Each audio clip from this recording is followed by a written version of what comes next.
রংপুর মহানগরীর সড়ক এখন ব্যাটারি চালিত যান্ত্রিক রিকশার দখলে। তাদের দাপট থামানোর সাধ্য নেই কারো। প্রতিদিন দাপিয়ে বেড়াচ্ছে 50,000-এরও বেশি ব্যাটারি চালিত অবৈধ রিকশা। তীব্র যানজট সহ নানা দুর্ঘটনা লেগেই আছে। এ অবস্থায় এসব যানবাহন চলাচল নিয়ন্ত্রণে দ্রুত পদক্ষেপ নেয়ার দাবি জানিয়েছেন ভুক্তভোগীরা। রংপুর থেকে আশিকুর রহমান ডিফেন্সের প্রতিবেদন।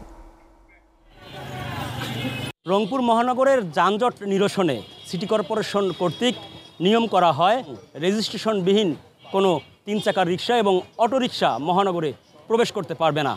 কিন্তু ঠিক এই মুহূর্তে যে রিকশাটিতে বসে আছি সেটিও অনিবন্ধিত। প্রতিদিন এরকম অবৈধ অটোরিকশা কয়েক হাজার প্রবেশ করছে মহানগরে। ফলে প্রতিদিন দুর্বিষহ দুর্ভোগে পড়তে হচ্ছে মহানগরবাসীকে।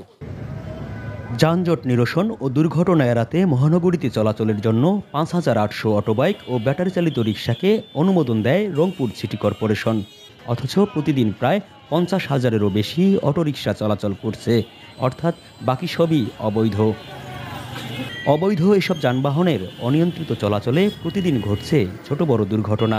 সেই সাথে নগরীর ডিসি অফিস এলাকা, সিটি বাজার, পায়রা চত্বর, জাহাজ কোম্পানি, লালবাগ ও ধাপ এলাকায় ঘন্টার পর ঘন্টা যানজটে চরম ভোগান্তিতে পড়তে হচ্ছে নগরবাসীকে।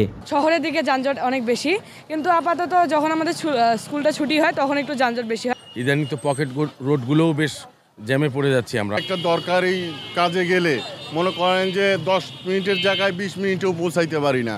এসব যানবাহনের বিরুদ্ধে প্রতিনিয়ত অভিযান চালানোর কথা জানিয়ে মহানগর ট্রাফিক পুলিশ কর্মকর্তা বলেন, অবৈধ যানবাহন বিতাড়িত করতে চেষ্টা চলছে। সিটি কর্পোরেশনের বাইরেও, রেজিস্ট্রেশনের বাইরে অনেকগুলো গাড়ি আসে। আমরা নিয়মিত সেগুলোর বিরুদ্ধে অভিযান পরিচালনা করছি, আটক করছি, মামলা দিচ্ছি। এছাড়াও আমরা বিভিন্ন শ্রমিক, মালিক তাদের সাথে কথা বলতেছি কীভাবে এটা খুব দ্রুত ওদেরকে শহর থেকে বিতাড়িত করা যায়। বিভাগীয় শহরটির রাস্তাগুলো অবৈধ যানবাহন মুক্ত করতে কঠোর ও কার্যকরী পদক্ষেপ দেখতে চান মহানগরবাসী।